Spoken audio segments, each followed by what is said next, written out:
खुलुमबाय बड'लेण्ड रादाब नायगिरि बयनिसिमबो फुंबिलिनि गोजोन हामलायथि बावहरबाय। दिनै 30 दिसेम्बर 2024 इं मायथाइनि सानसेनि फानजामुथियाव थानाय राशिफोरखौ फरायथिनो लाबाय।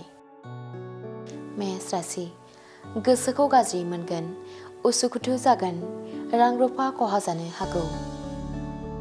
वृष राशि खामानियाव नखरनि मदद मोननाय नङा, फालांगियाव जेंना नुजाथिगोन, मोजां खामानियाव हेंथा फैगोन।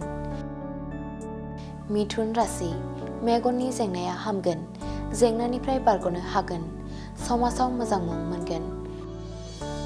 कर्कट राशि बयजोंबो मोजां सोमोन्दो खालामनो हागोन, मावनो लानाय खामानिफोरा जाफुंगोन, देहा सावस्रिखौ गोख्रों मोनगोन। सिंह राशि साननायनि लैथोआव गोदोहाबनानै थागोन, बायदि हेंथा नुजाथिगोन, गोसोआव गोजोन गैयै जागोन।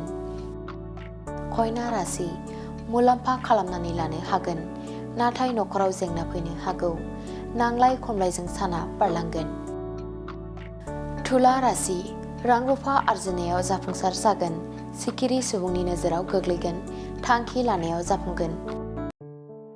वृश्चिक राशि फैमालनि सान, गोसोआव दुखु मोनगोन, गोसो हमथानानै थानो हानांगोन। धनु राशि देहायाव गोख्रों बोलो फैगोन, खामानिखौ थि समाव मावफुंनो हागोन, गाहाम सान।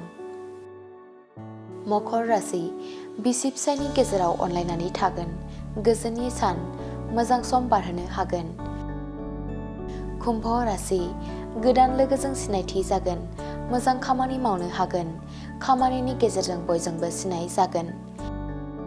मीन राशि थांखियाव सहैनो हागोन, साननाय लुबैनाया जाफुंगोन, जेंनाफोरा जोबस्रांगोन। दिनैनि राशि फरायथिनाया एसेनोसै। बेजों लोगोसेनो दिनैनि साना बुहुमनि साफ्रोमबो सुबुंफोरनि थाखाय गाहाम जाथों बेखौ बड'लेण्ड रादाब नखरनि जानानै इसोरनि खाथियाव आरज गाबनाय थाबाय।